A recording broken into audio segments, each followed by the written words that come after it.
Nama ego video gya anu pin sam dai rob zena PM Kisan Yojana go registration dagum te rame kache be za anu pin sam dai role da gugne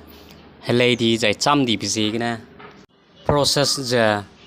pating kum gya changsrok ngau be za pagu benefit lugu lai ma na kachi ve latest ja nang ni du telera railang be gya nang go browser gya open te ra da nang ai gera gera da PM Kisan ai ge ani so ge pela da rai lang be PM Kisan gov dot ai ge pela da government go official website ai ge nang ngau je bam be new farmer registration a che bi ge ni ma ra da ka chi be apply te ra ma hang za nang ni go Aadhaar number kai ga ra da ai ge nang go mobile number kai ra da ma ke chi to ai dara hange age nang ni gu phone number kai bi je phone number je gu phone je chalu ra nangu message wang ma te ra hang je gna nang ni gu phone number je use te pu number je kai ga ra ne ai kam je nang gu state je select ra da ge ne ai kam je nang capture code kai ra da get OTP ga che ba ge ni ma ra da age ite blu je nang ni te ra da ya age te ga blu je former ID je age so te je la da again nangu OTP ka range option pegu nangu phone number ka ge pe number ge nangu OTP wongu ja chi ge OTP ge ajang pe ge OTP paste ra da ai OTP wong lu chang na capture kare da da age capture da gum rawai lam me ja pli tak sek ja rawa da ra da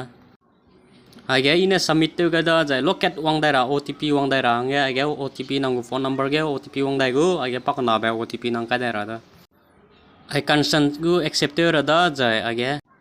verify Aadhaar a che ge click te ra da ai te we lu chang na nangu Aadhaar ge information plan na nang ji nangu date of birth jana nangu address ma plan na age so te la da age category section ge ke ra da ai category section ge SC ST BC general age select te ma ko me nang cat select te ra da nangu ration card number bam na nang ration card number kai do we jai nangu ration card ga le di jana nang ai ja sau do we jai apogu section ge nang no select ra da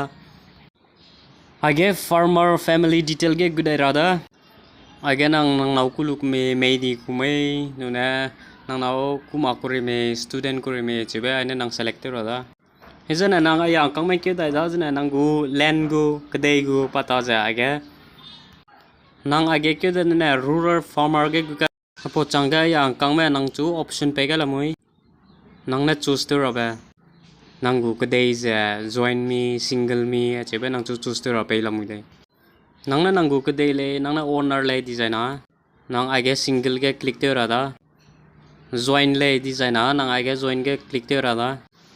ayang kang mai ke de na lang pe nang selector ra da selector je na ayang kang mai nang chu so te pe gu da kang mai nang chu complete nang gu kadai gu je detail je ke so te gu da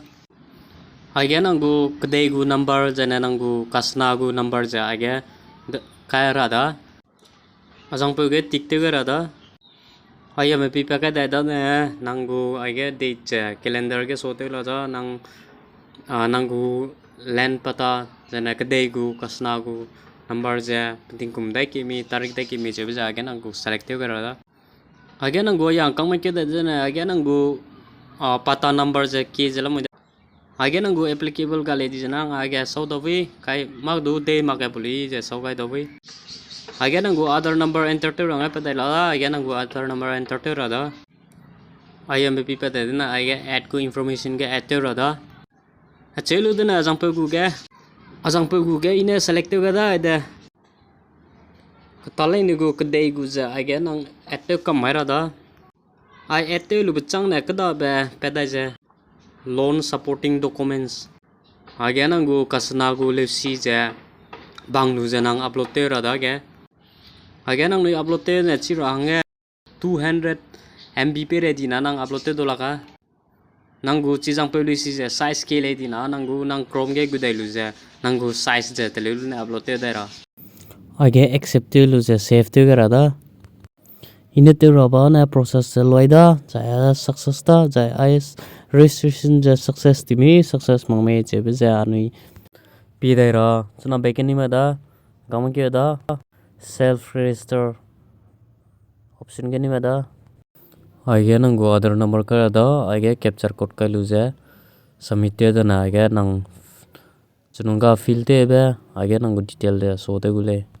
acha je nang ni check te do vile acha je nang ni registration te do vile acha je nang ni do aina chi do da agu video je nang ni da ga de to bala le pam di jai na like share comment te velo je ai mna je klum da